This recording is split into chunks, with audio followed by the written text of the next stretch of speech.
So recently there was a consumer poll that was released by Activision Blizzard that was asking customers whether they were okay with spending $50 to $100 on a Diablo 4 expansion with a bunch of extra bells and whistles. A very normal price for an expansion, $100. Realize a lot of people have already discussed this. I'm going to be talking about something a little bit more unique. Now, I'm not going to be talking about how disgusted I am with their idea of doing it in the first place. Yeah. No, I'm asking what makes them think Diablo 4 is even worth it in the first place. Because people are dumb and they spend money. That's the reason why. It's really not that complicated. It's not that hard to understand. People are just dumb. Blizzard's latest entry into the legendary Diablo series arrived amidst a whirlwind of anticipation. Promising to usher in a new era for the franchise, the game aimed to recapture the dark essence of its predecessors while introducing innovations to the ARPG genre. Upon its release, Diablo 4 immediately captured attention, with its visually striking world and the promise of a deep and immersive experience.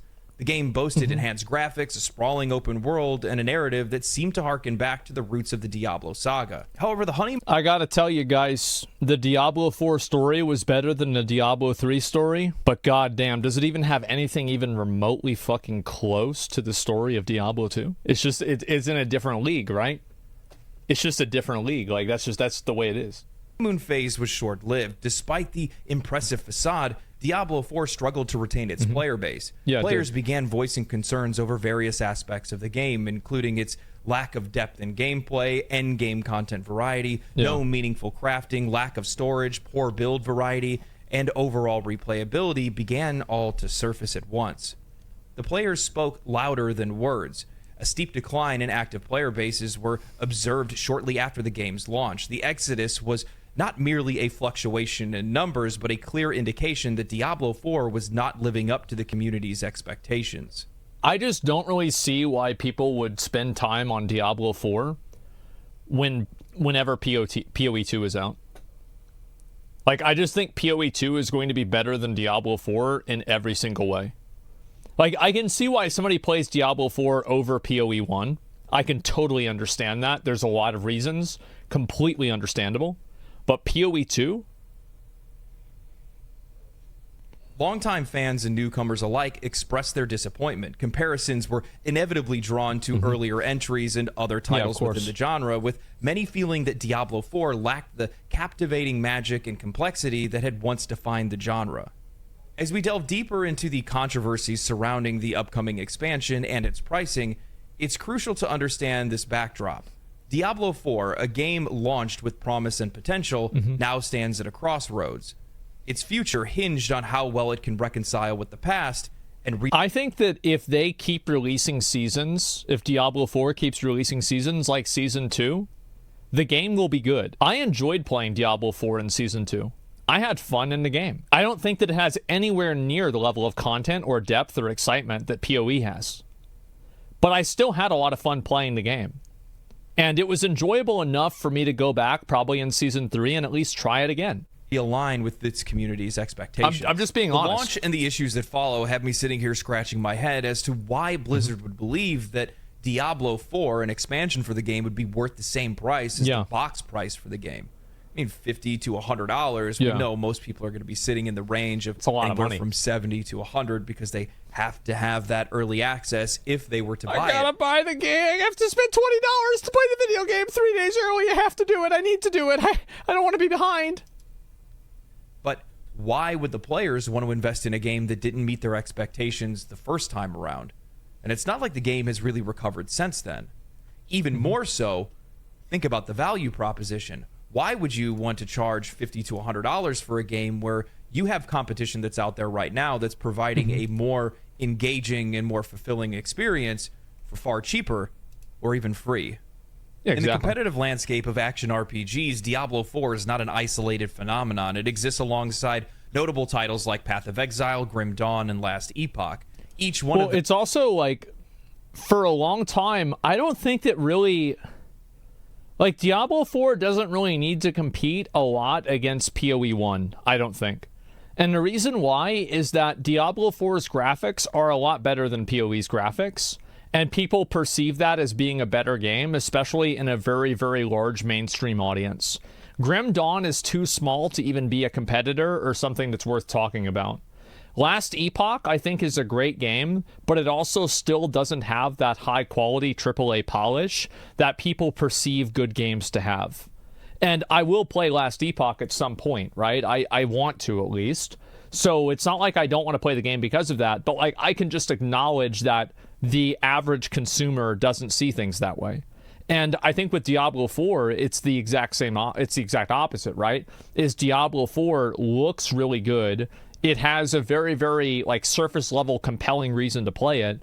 And because of that, I think that's why you see so many people that are just like casual gamer dads that are playing the game. Them bringing a unique flavor to the genre. So let's take a closer look at how Diablo 4 stacks up against some of these competitors. Yeah. First, there's Path of Exile, a game renowned for its deep character customization, intricate item systems, and free-to-play model that respects players' choice. It has set a high bar for what players expect in terms of content richness and engagement without heavy monetization, with arguably one of the better free-to-play models that are out there. It doesn't have one of the better free-to-play models that's out there. It has the best free-to-play model that's out there. It's literally the best. Period. With now over 10 years of continued support for Path of Exile, it's stacked with endgame content systems and a variety of builds, items, and more. Then we have Last Epoch, a newer entrant, yet making significant waves with its engaging time travel storyline, arguably the best crafting system in ARPGs, satisfying combat mechanics, and a transparent development process. It's a testament to how indie studios can compete in a space that's dominated by bigger players. I think that like you guys got to keep in mind, Grinding Gear Games used to be an indie studio. Back in the day, like, you know what PoE advertising was? Chris Wilson talking to Kripparrian. So yeah, we're gonna make this game and it's gonna have like a bunch of different skills and there's gonna be like different worlds in it, and you go to like these maps, and Crip's like, oh, that's cool. Oh yeah, yeah, this is kind of like Diablo 2. Yeah, did you play that? Like, yeah, I played it. Yeah, and that's it, right? And so that's how everything starts. Comparing these games, several key factors emerge. Firstly, the depth of gameplay. Both Path of Exile and Last Epoch offer a level of complexity, depth of content, and customization that keeps players engaged for the long term. Sure. Whereas Diablo 4 does not.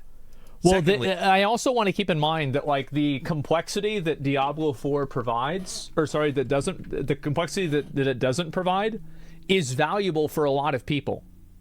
There are, like, I'll give you an example. Escape from Tarkov. Now, I didn't, like, one of the reasons why I didn't get into that game is because of how complex it is. But it's much easier for me to get into a game like PUBG. But, like, Escape from Tarkov is hard to get into because of how complex it is. So, the complexity isn't always a positive, and sometimes it's actually, in fact, a negative. Is the value proposition. These games deliver a wealth of content without pushing players towards aggressive monetization or offering a heavy box price. The gaming community has voiced its opinion loud and clear. While Diablo 4 has its strengths, particularly in its narrative and visual representation, it falls short in areas where Path of Exile and Last Epoch excel. This raises... Which is, again, that's not really a bad thing.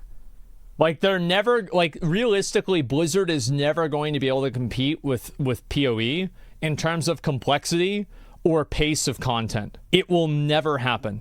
Questions about the sustainability of Diablo 4's model, especially in a market that offers high-quality alternatives at a lower cost or even free. As we now look to the controversial pricing strategy of Diablo 4's upcoming expansion, understanding this competitive landscape becomes crucial. It's not about the price tag. It's about the value that the players perceive they are actually getting for their investment. Path of Exile offers bossing, maps, heists, labyrinths, delves, simulacrum, uber blight, crafting, a rich player economy, and the list can go on and on. That guy, the trial master. Activities for players to take part in throughout the entire game. Last Epoch gives each skill its own skill tree. Well, it's also like, think about in terms of narrative. How many characters in Diablo 4 actually have an interesting story versus how many characters in PoE are interesting? Like, I would say the Trial Master has a more compelling personality than an Arius. I like him more. I think he's cooler. A lot of the PoE characters are actually funny. I like them. Like, fucking... You are captured now, stupid beast. What, Exile? Don't you guys have nets? Einar needs to go do Einar things. Yeah, what a bullshit take? No, it's not. It's not, because you have Einar, you have, like, Alva is kind of boring. Kirak is kind of interesting, I would say. Lilith was okay. Yeah, she's okay. Cassia is great. Piety's good. The Maven is good. Yeah, man. Xana. Yeah, absolutely. Xana is good. I think the Maven is really good, actually. It's branching XL. Yeah, there you go. The Delve guy. Yeah, the Delve guy. Nico. Yeah, Nico. There you go. And Lilith and Anarius misused. Yeah, I like a lot of the characters in PoE. I just wanted to make the point that a lot of the characters in PoE actually do have great personalities. And they have compelling and interesting personalities, too. Like, not every single one is as good as Einar or the Trial Master, but I still think that they're good. Its own skill tree, multiple specializations per class, an intuitive crafting system, and its unique endgame system called the Monolith. To my knowledge, Diablo 4 offers a barren open world, chaos dungeons, and a couple of bosses that you can use for target farming. Path of Exile and Last Epoch are objectively better games, in my opinion. They offer far more content, more player agency, more endgame systems, more items, more everything that you would want out of an ARPG, whereas Diablo 4 does not. And I actually kind of disagree with this on an absolute level, but I think from my perspective and from his perspective, he's right. Because, like, I think that, for example, like, I think Fortnite is a better game than PUBG, but PUBG is more complex than Fortnite. At least no-build Fortnite. So, like, more complexity doesn't make a better game, and I think a simpler game is also good. But that doesn't necessarily mean that, you know, everybody wants a simple game or a complex game. I think it's great that there's a market now. These games are offering that for anywhere from $40 to absolutely nothing. Yeah. So it doesn't make a lot of sense to me as to why players would be interested in a Diablo 4 expansion if it was heavily priced. And this is where I think Blizzard is starting to stumble. And while I realize it's their MO to try to take every bit they can and squeeze as much as they possibly can, my question is, what makes them think their game is worth that price in the first place when they're already still on cleanup from the launch?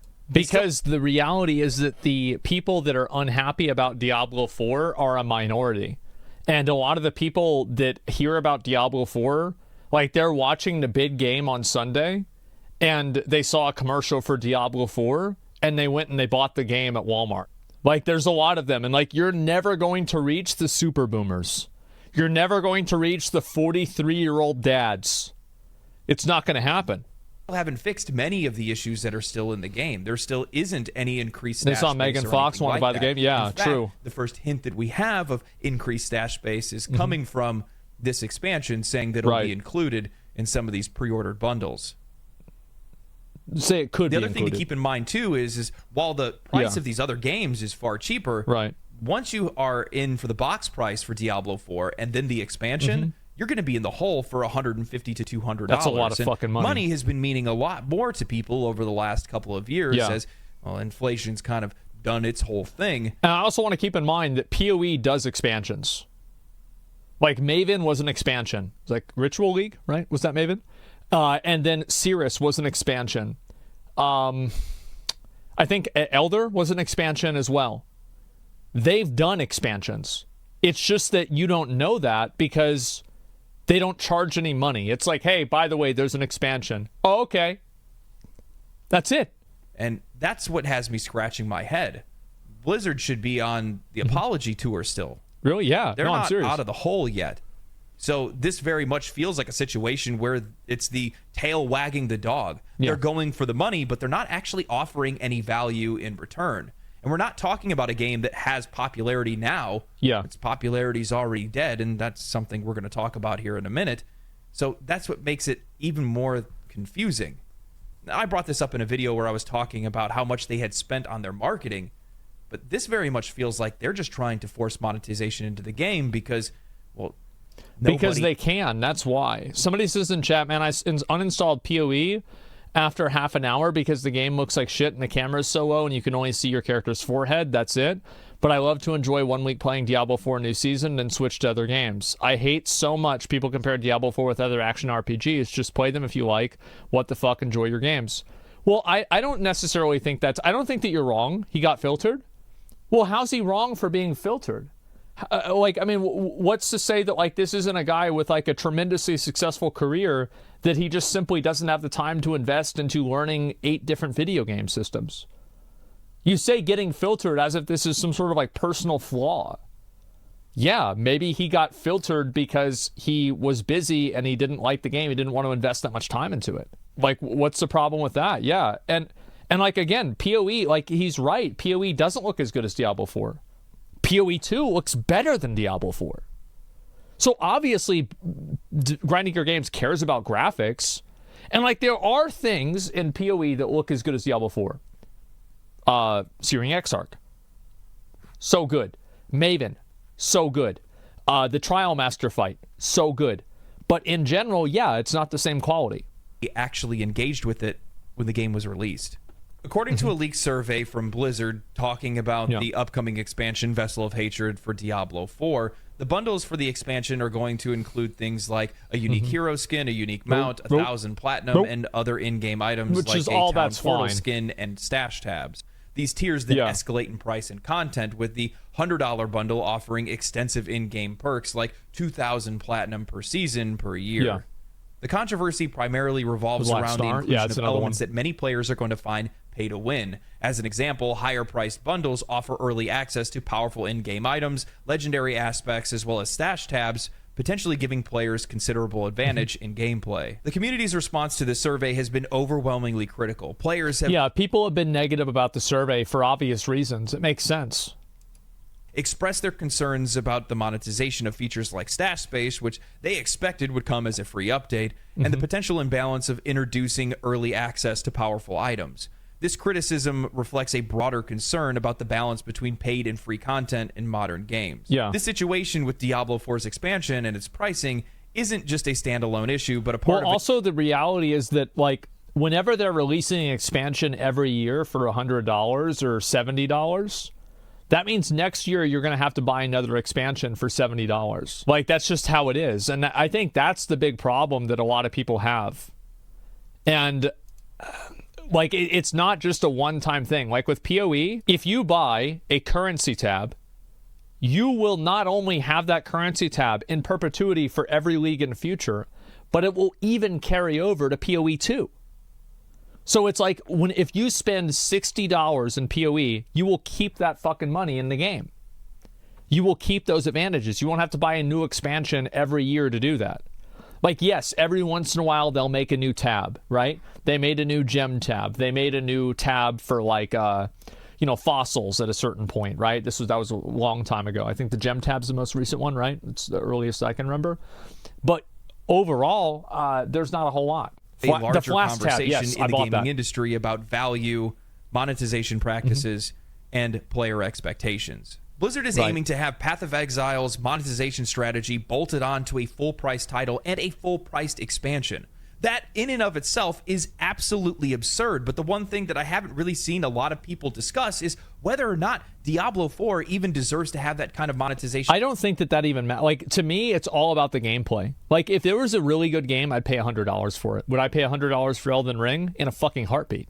Absolutely. Instantly. Because I'm going to get my money's worth for it. And, like, I think that if you want to look at why is PoE, like, this is probably the best example that I can have of why I trust PoE, is the instilling orbs for flasks. PoE realized that everybody just pianos their flasks. A lot of people use a flask macro. They realized that the gameplay was degenerate. And guess what? They added something that automates it. They saw the problem, they identified what it was, and they fixed it. And with PoE 2, they're doing a completely different approach to flasks entirely. In the first place. And I'm talking about that not as just a player, but also somebody that will be working at a game studio themselves. I don't have that right now. Because they should be asking that themselves. Path of Exile is filled with microtransactions. There are tons of different things that you can buy, but Path of Exile is free to play. It's filled with content. It has a ton of value to provide for players. Whereas Diablo 4 has nightmare dungeons and some of the worst boss design that I've seen in years. You can't even see Lilith's attacks. This is a case of a 4 thinking they're... Thank fucking God. Yeah, somebody else says it. Yeah, true. Absolutely fucking true. Yes. 8. You're bringing nothing to the table and expecting everything in return. I'm sorry, Diablo 4. You're not that pretty. There it is. I believe Blizzard's monetization team are pricing the expansion based on the release of Diablo 4 and not the current health of the game or the market. Yeah. Diablo 4, despite its initial success as Blizzard's fastest-selling game of all time, has witnessed a significant decline in its player count and popularity, especially in the streaming community. I think that if Diablo 4 releases 3 or 4 seasons that have the same quality as Season 2, people will buy an expansion for $70. I genuinely believe that. Because for a lot of people, it will be worth it to them. Presence no on Twitch way. has seen I think a steep so. Decline. From we'll its see what peak happens. Of over 900,000 viewers at launch, Diablo 4's average daily Twitch viewership dropped dramatically to 4,000 viewers as of recording this video, which I do want to say that this happens with Path of Exile as well. And there have even been the doomers. Have you read, like, I go on to PoE Reddit, right? Like, the doomers of the PoE Reddit, whenever a league doesn't hit the highest viewer count on Twitch, they, like, say, oh, dead league. Dead game. Well, they tried, but, you know, I just hope they can get things together for PoE 2 because, you know, I mean, look at it's dead game. Means it's lost over 99% of its viewership. Better luck next time. This fall in viewership suggests not only that it has a declining player base, but also a waning interest amongst the broader gaming community, as the amount of content surrounding Diablo 4 has declined on YouTube, and even its most popular videos about the game are about its decline or its mistake. Bro, it's all just me and Actman. Just fucking shitting on this game. Oh, God. Diablo 4 hosted a live event and no one showed up. Now, while many may believe that Twitch isn't the most accurate way to gauge active players, this will be on the some next games video that definitely don't fit that mold, like Final Fantasy XIV, but ARPGs do fit that mold. When they are popular and are being played, there is content that's being created around them, and Diablo 4... I actually think that ARPGs are hard to make content in, and they are inherently less interesting to watch. I think isometric games are also, like, kind of less compelling than, like, more free-form games. But I think that really you can compare, look at Diablo 4 versus Path of Exile. Look at the ups and downs of that. Look at the ups and downs of Last Epoch. Compare it to that. Quinn did it somehow. Quinn has a really good model for how he does his streams, and I think Quinn is one of the best streamers on the platform. So yeah, I totally support him. I think he's great. Popularity is obviously waning when many of the creators in the space are turning to other games instead. The sentiment that I have and many other players is that of apathy. Sure, it would be cool if Diablo 4 was a good game, but I don't really care if it improves or not. There are a ton of other options, better options that... Yeah, I'm not emotionally invested in the game improving either. Because if it doesn't improve, I can always play another game. I'm not worried about it, man. I hope they fix it, but if they don't, that's okay. Respect my time and my money. Why would I give that to Blizzard? The community's response has been vocal, with many players expressing their dissatisfaction to how Blizzard has managed Diablo 4's live service and responding negatively to Season 1's content and the balance changes. Despite the universal praise of the game's campaign, the endgame content and the subsequent updates have not really been well received, leading to a growing sentiment of discontent among players. While Blizzard has attempted to address some of these issues in Season 2, the game's unstable player count and the community's ongoing concerns paint a challenging picture for Diablo 4. I just think that they need to keep releasing seasons that just make the game a little bit bigger. Do that for a year, and you're going to have a good game. That's just the truth. Like, I just keep doing that, and it'll be okay. As I said, they've already done one good season. I think, as I said... If you are a casual dad with 4 companies, 12 kids, and 3 wives, I don't know if we know somebody like that, Diablo 4 is definitely your game. And Season 2, I think, is an 8 or a 9. The game's future now hinges on whether or not Blizzard has the ability to re-engage its player base and introduce content that meets the community's expectations. And that's the thing that really confuses me about all this, is that their monetization people, their marketing people, their community managers should know what state the game is in, and that charging these kind of prices, or even thinking about charging these kind of prices, doesn't make a lot of sense, especially in the eyes of the customer or the consumer, or whatever you want to call us, because we just don't see the value in that. I don't think that I actually think that people will buy a Diablo expansion for $70. I absolutely do. I get that, like, people say they won't, but I think they will. I think they fucking will. A situation where, like I said before, the tail is wagging the dog. They're looking at the money, but they're not thinking what they need to do to earn that money in the first place. If they're not stacking the game with content enough to be able to entice players to come back to playing the game, then it's just not going to work. And if you're going to... Well, and a lot of people are saying that, like, I won't do it. I'm not saying that you will. I'm saying that I think people at large will. Now, if I'm wrong, I'll be actually really curious. Because if that happens, then, like, finally, I will be happy if I'm wrong. Because if I'm wrong, that means that people finally, the market adapts to the performance of a video game. Because the reason why video games keep being released and they're bad is because the market doesn't adapt to it. The market doesn't stop buying games whenever they're bad. They just keep buying them. Try to hold that behind an expansion, well, that's even worse. Especially when you have Path of Exile 2 and Last Epoch releasing next year. I think February for Last Epoch, and then Path of Exile is supposed to be later in the year, if I'm not mistaken. Call of Duty. And then we're just going to have a repeat scenario where, just like Diablo 3 was defeated by Path of Exile, well, as somebody who is a 2,000 to 3,000 hour player in Diablo 3, I got Paragon 100 before Reaper of Souls came out. I completed all the content. I killed Inferno Diablo, not pre-nerf, but with only one nerf. Actually, maybe I did do it pre-nerf, but I didn't do it on hardcore. I don't remember. But I killed it very, very early. Guess what? The game defeated itself. It was just a shit game. It was a shit game that, like, there was no real content for it, and there was nothing to do. That's why. Exile 2 is now going to defeat Diablo 4, and Diablo 4 will likely end up like Diablo 3 on maintenance mode.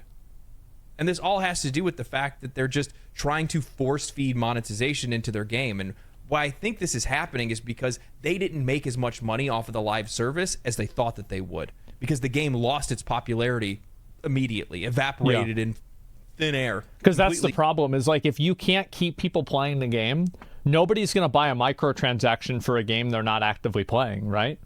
So what you need to do is you need to keep people in the game so they want to buy the microtransactions.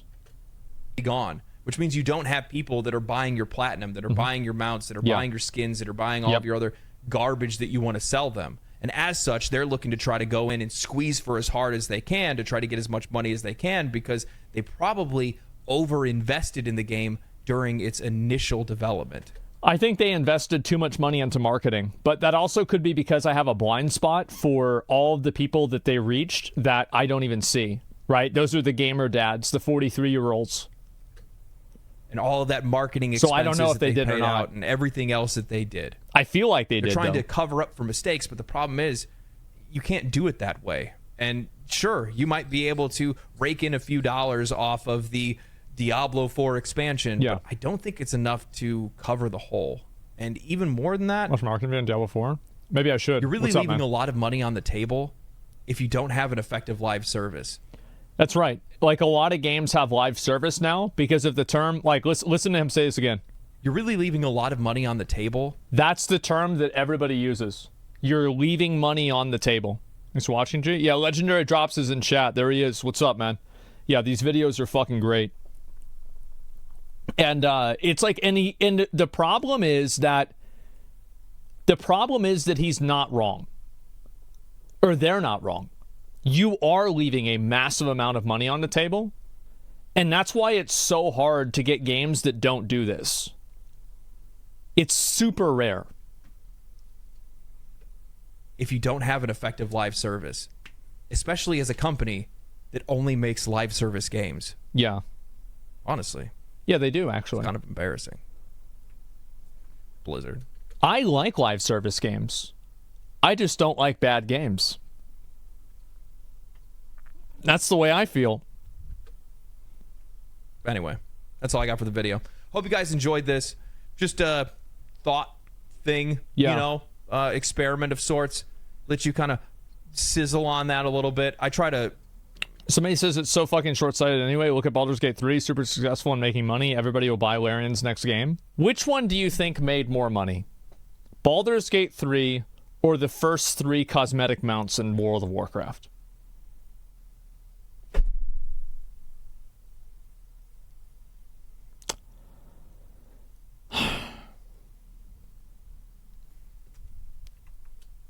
Of sorts, let you kind of sizzle on that a little bit. I try to inform consumers, inform the customers on ways to think differently about their purchases or upcoming purchases in the future, and this is one that I will not be making.